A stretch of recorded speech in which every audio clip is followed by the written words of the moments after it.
बिहार का current affairs लेकर के मैं फिर हाजिर हो गया हूं, जिसके अंतर्गत आपको कई पेपरों का कलेक्शन है।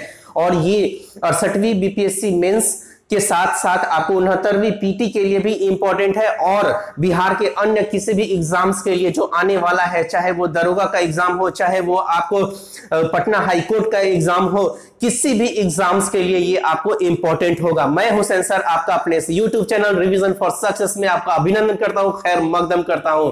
चलिए, इसके आने से पहले मैं कुछ बताना चाहूंगा कि ये जो मैं पॉइंट्स में जो लिख करके आप लोगों को एक्सप्लेन करता हूं, ये इसलिए करता हूं कि ताकि आपको, जैसे अभी एमसीक्यू बहुत ज्यादा हर यूट्यूब पर, आप हर चैनल पर देखेंगे कि आपको एमसीक्यू मिल रहा है। एमसीक्यू तो हमारा मानना है कि एमसीक्यू से क्या होता है कि एक डायमेंशन में ही आप सोचते हैं या देखते हैं, और अगर ये टॉपिक वाइज में, अगर पॉइंट वाइज अगर मैं इसे बताता हूं, तो किसी भी प्रकार से आपको क्वेश्चंस जो पूछे जाएंगे आप उसमें सक्षम रहेंगे। किसी तरीके से भी घुमाकर के क्वेश्चन पूछा गया तो आप उसमें सक्षम रहेंगे। और एमसीक्यू में क्या होता है कि मान लेते हैं कि कोई क्वेश्चन दे दिया गया और फिर वही क्वेश्चन एज इट इज तो आएगा नहीं, लेकिन उससे ही रिलेवेंट अगर कुछ दूसरे तरीके से आ जाएगा तो उसमें कुछ कठिनाइयां हो सकती है आपको।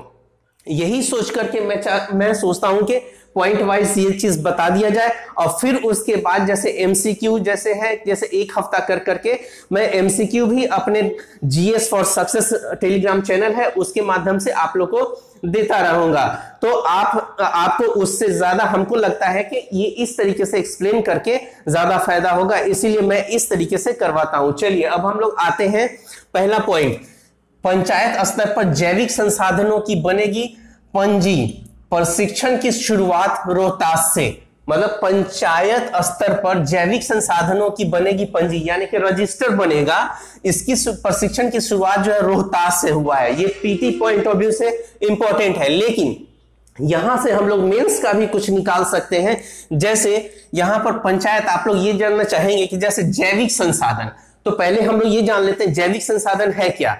तो जीव मंडल पर, वैसा संसाधन जो जीव मंडल पर पाया जाता है वो उसको जैविक संसाधन कहते हैं। जैसे हम लोग, जैसे देखिए, अब मनुष्य भी है, ये जीव मंडल का ही एक अंश है, चाहे वो कई प्रकार का पेड़ पौधा हो गया या प्राणी जगत हो गया, जैसे कि आपको मछली हो गया, चाहे कछुआ हो गया, यानी कि सारा का सारा मिला करके आपको जैविक संसाधन के अंतर्गत आता है। तो हमारी बिहार सरकार क्या कर रही है, तो पंचायत स्तर पर मतलब एक रजिस्टर तैयार किया जाएगा। तो क्या है, तो ये यानी कि अगर आप जैसे पेड़ पौधे लगाए जाएंगे उसका भी रजिस्टर्ड होगा, ताकि पता चल सके कि हमारे यहाँ वृक्षावरण कितना है।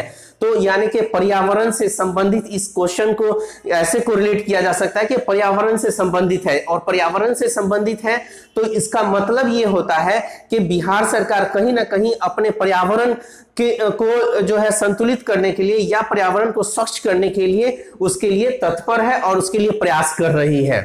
तो यहां ये मेंस की पॉइंट ऑफ व्यू से जोड़ सकते हैं। और ये पर्यावरण की जब बात आ गई तो आप एक चीज जान लीजिए कि संयुक्त राष्ट्र संघ में, मैं बार बार बोलता हूं कि संयुक्त राष्ट्र संघ में सस्टेनेबल डेवलपमेंट गोल है, जिसके जो 17 है, जो कि 2030 तक हर एक जो सदस्य राष्ट्र हैं, जो 193 जो सदस्य राष्ट्र हैं, उन लोग सबको वो सस्टेनेबल डेवलपमेंट गोल पर काम करना है।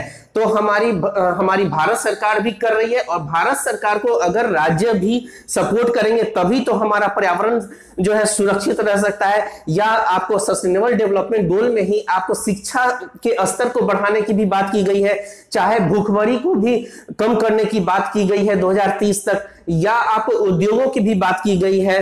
तो ये सब सारी चीजें, स्वास्थ्य पे बात की गई है, ये सब सस्टेनेबल डेवलपमेंट गोल में के अंतर्गत आता है, जो कि आप कोट कर सकते हैं आप मेंस में। और ये इतना इंपॉर्टेंट है कि आपका इससे ये चीज ये साबित होगा कि हाँ, कि आप कितने मतलब के वेराइटीज आप उसमें अपने आंसर में डाल रहे हैं। तो ये बहुत इंपॉर्टेंट है कि आप कैसे कोरिलेट कर रहे हैं आप अपने आंसर में, और वो आंसर जो है आपका बहुत मजबूत बनेगा, गंभीर बनेगा, संस्कारी बनेगा। तो इसीलिए यहां पर पंचायत स्तर पर जैविक संसाधनों की बनेगी पंजी यानी रजिस्टर, प्रशिक्षण की शुरुआत रोहतास से हुआ है। कहां से, तो रोहतास से हुआ है। तो कैसे हम लोग पीटी के साथ साथ मेंस को भी कैसे जोड़ सकते हैं, मैं यहां पर वो इंडिकेट कर दिया हूं। चलिए, अब आते हैं पर्यटक सूचना केंद्र। पर्यटक सूचना केंद्र बनाया गया है बोध गया में, ये पीटी फैक्ट है, प्योर पीटी फैक्ट है। और इसका उद्घाटन तेजस्वी यादव जो हमारे जो उप मुख्यमंत्री हैं वो आपको तेजस्वी यादव ने इसका किया था। अब हम लोग यहाँ आते हैं पर्यटन भी आपको क्या ये सिर्फ पीटी के ही फैक्ट के एतबार से नहीं देख सकते, इसको मेंस के एतबार से भी देख सकते हैं कि पर्यटन के बढ़ावा के लिए किस तरीके से बिहार सरकार उस पर काम कर रही है, या हमारे मुख्यमंत्री की जो दृष्टिकोण है, जो कितनी अच्छी दृष्टिकोण है, ताकि पर्यटन को अगर बढ़ावा दिया जाएगा तो उससे क्या होगा कि बाहर के सैलानी आएंगे, देखने के लिए आएंगे, तो हमारा राजस्व भी बढ़ेगा। और कितने सारे पर्यटन स्थल को जीर्णोद्धार भी करवाया जा रहा है और उसको अच्छा बनाया भी जा रहा है।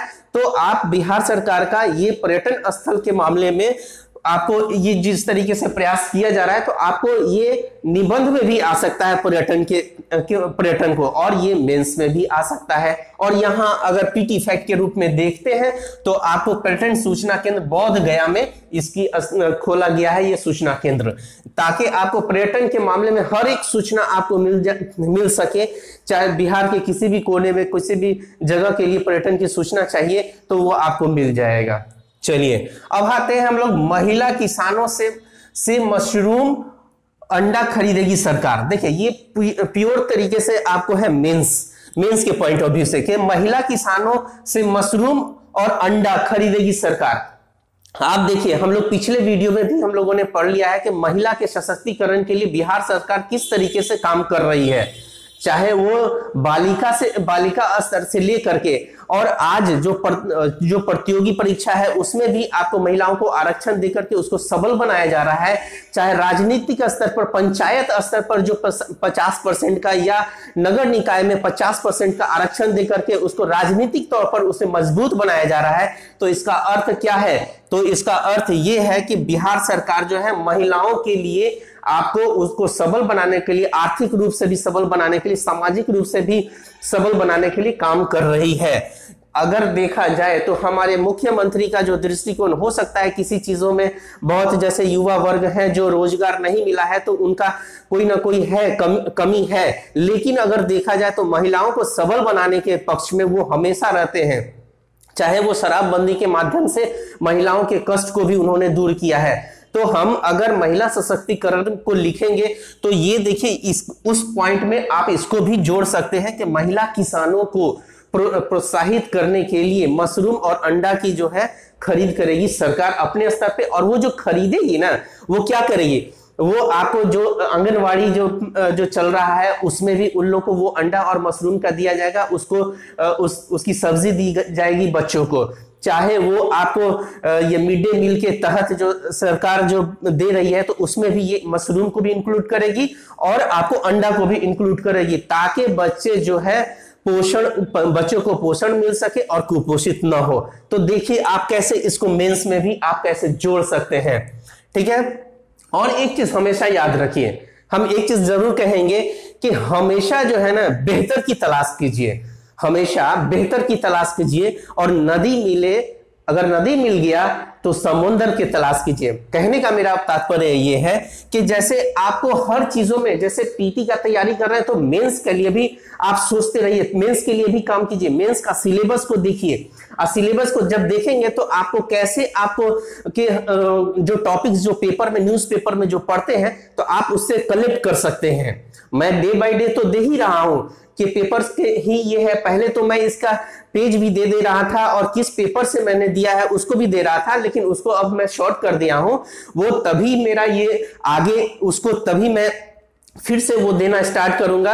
एक्चुअल में उसमें टाइम लगता है। और अगर आप हमारे चैनल को सब्सक्राइब करेंगे और उसको लाइक करेंगे और कमेंट करेंगे और मेरा चैनल ग्रोथ होगा तो मैं भी डिजिटल बोर्ड के माध्यम से आप लोगों को और अच्छे तरीके से मैं परोसने की कोशिश करूंगा, ताकि आप पीटी, मेंस और इंटरव्यू सब की तैयारी एक साथ कर सके और उसमें फटाफट मैं बता सकूं स्लाइड के माध्यम से कि कि आपको हर चीज को तुरंत उसका पूरा फुल एक्सप्लेनेशन मिल सके। वैसे मैं कुछ चीजों पर, कुछ टॉपिक्स पे मैं पिछले वीडियो में भी बता चुका हूं कि आपको वो मेंस के पॉइंट ऑफ व्यू से कुछ टॉपिक्स वगैरह का मैं लेकर, जैसे महिला सशक्तिकरण है उसका टॉपिक मेंस के पॉइंट ऑफ व्यू से लेकर के आऊंगा। फिर उसके बाद आपको जैसे जलवायु अनुकूल खेती के लिए भी मैंने बोला था, उसके लिए भी आपको ये मेंस के पॉइंट ऑफ व्यू से उसका लेकर के आऊंगा, ताकि आप लोग को मेंस में भी उससे लाभ ले सके और आपको मिल सके। अगला पॉइंट आते हैं कि केंद्र सरकार की तरह बिहार सरकार मिलेट मिशन योजना शुरू कर रही है। देखिए केंद्र सरकार ने क्या किया था, मिलेट योजना के लिए जो है आपको संयुक्त राष्ट्र संघ में 2021 में प्रस्ताव रखा था, और इसने पुरजोर तरीके से हमारी केंद्र सरकार ने प्रस्ताव रखा था। तो फिर वो क्या हुआ कि ये 2023 में मिलेट वर्ष जो है इंटरनेशनल मिलेट ईयर घोषित किया गया है संयुक्त राष्ट्र संघ के तहत। तो ये आखिर क्यों किया गया है, क्यों बिहार सरकार भी मिलेट मिशन योजना शुरू करेगी? तो मिलेट मिशन योजना शुरू करने के पीछे कारण है कि अब हम लोग ये समझने लगे हैं, जैसे हम लोग पीछे जैसे हमारे दादा दादी के समय में या अभी भी हमारे घर में, तो अभी भी आपको मक्के का जो रोटी बनता है, ये बहुत ही इसमें पोषण जो होता है वो बहुत होता है। आप चाहे आप हर तरीके का वो जो है आपको फायदा होता है। जैसे आप एक चीज और देखेंगे कि इसमें मोटे अनाज में कौन कौन सा आएगा, तो बाजरा आएगा, रागी आएगा, और फिर से मड़ुआ का जो रोटी होता है वो तो बहुत बढ़िया था, अब तो वो बंद हो चुका है। मक्का का रोटी तो चल रहा है लेकिन मड़ुआ का नहीं चल रहा है। तो ये सब को फिर से आपको शुरुआत करने के लिए, ताकि हमारी बिहार सरकार ये चाहती है कि हाँ कि सभी जो है आपको स्वस्थ रहे और आपको पोषण मिल सके। तो ये जो है केंद्र सरकार की तरह ही आपको मिलेट मिशन योजना शुरू कर रही है। ये आपको मेंस के पॉइंट ऑफ व्यू से ऐड करने के लिए मोस्ट इंपॉर्टेंट है। चलिए ठीक है, अब आते हैं अगला। बिहार सरकार स्वदेश दर्शन योजना 2.0 के तहत जो है बांका को पर्यटक केंद्र के रूप में विकसित करेगी। अब बांका को, तो इसका क्वेश्चन ऐसे पीटी में पूछा जा सकता है कि अभी हाल ही में बिहार सरकार स्वदेश दर्शन योजना के तहत किस जिला को पर्यटक केंद्र के रूप में विकसित करेगी? तो बांका को। हम लोग पिछले यानी कि कल के वीडियो में भी बांका के बारे में पढ़ चुके हैं। यहां पर ही जो है मंदार पर्वत है, जो कि वहां पर अभी हमारे राज्यपाल ने वहां उद्घाटन किया था। उस मंदिर को जो है वो वहां पर ये काशी विश्वनाथ का मंदिर है, तो उसका उद्घाटन किया था उसके जीर्णोद्धार के लिए। और हमारे राज्यपाल कौन हुए? तो हमारे राज्यपाल हो गए आपको राजेंद्र विश्वनाथ आर्लेकर। याद रखिएगा हमारे राज्यपाल कौन है बिहार के? तो राजेंद्र विश्वनाथ आर्लेकर। इसी बहाने आपका वो भी हो गया। तो बांका जिला आपको बिहार के दक्षिण में है। याद रखिएगा बिहार के दक्षिण में आपको बांका जिला है। चलिए अब हम लोग आते हैं, हाँ एक और चीज मैं बताना चाहूंगा कि स्वदेश दर्शन योजना। आप एक चीज समझिए कि स्वदेश दर्शन योजना ये भी आपको क्या हो सकता है कि मेंस के पॉइंट ऑफ व्यू से सिर्फ इतना लिख करके आ जाएगा, स्वदेश दर्शन योजना 2.0। तो इसके बारे में आपको पूरी तरीके से जानकारी, इसके बारे में भी मैं एक छोटा सा वीडियो लाऊंगा जिसके बारे में आपको पूरी जानकारी मिल जाएगी, ताकि आप या तो मेंस में भी लिख ले, अगर निबंध में भी अगर आ जाता है तो भी आप लिख सकें। आते हैं अब अगला पॉइंट। बिहार सरकार पाटलिपुत्र शहर के साक्ष्यों की खोज के लिए ग्राउंड पेनेट्रिंग रडार सर्वे कराया जाएगा। अब देखिए हमारी बिहार सरकार, आप एक चीज और जान ले कि जैसे सम्राट अशोक थे, चाहे आपको वीर कुंवर सिंह है, इन लोगों की भी जयंती मनाई जाती है। तो हमारी बिहार सरकार इन लोगों की जयंती मनाई जाती है, यानी कि इन लोगों को भी याद करते हैं हम लोग। और फिर साथ ही साथ हम लोग पुरातात्विक के माध्यम से जो है जो खोज करते हैं कि हमारे यहाँ क्या क्या मतलब विशेषता थी। तो उसके लिए जो है बिहार सरकार जो है पाटलिपुत्र शहर, जो प्राचीन पाटलिपुत्र शहर था, उसके साक्ष्य की खोज के लिए वो ग्राउंड पेनेट्रेटिंग रडार सर्वे कराया जाएगा। तो इसका क्वेश्चन कैसे बन सकता है कि बिहार सरकार अभी हाल ही में बिहार सरकार ये किस प्राचीन शहर के लिए ग्राउंड पेनेट्रिक रडार सर्वे के माध्यम से उसकी खोज करेगी या उसका अनुसंधान किया जाएगा या शोध किया जाएगा? तो आपको पाटलिपुत्र शहर के लिए याद रखिएगा। अब आते हैं अगला पॉइंट कि बिहार में जलवायु परिवर्तन के असर। देखिए ये हमने ये पॉइंट जो है मेंस के पॉइंट ऑफ व्यू से लिखा है कि बिहार में जलवायु परिवर्तन। देखिए हम लोग पिछला वीडियो में भी आपको जलवायु परिवर्तन के रिगार्डिंग हम लोगों ने बिहार पर क्या असर पड़ेगा, किस तरीके से पड़ेगा, उसके बारे में हम लोगों ने कुछ चर्चा किया था। तो उसी के अंतर्गत एक पॉइंट यहां से भी इसको आप लोग नोट डाउन कर सकते हैं अपने मेंस के पॉइंट ऑफ व्यू से कि बिहार में जो जलवायु परिवर्तन का असर जो दिख रहा है वो लीची के मंजर पर दिख रहा है। लीची का जो उत्पादन जो है उसके मंजर पर दिख रहा है। अभी मंजर का समय आ गया है, चाहे आम का मंजर हो चाहे ये लीची का मंजर हो, इसको हम लोग देहाती लैंग्वेज में कहते हैं मोजर।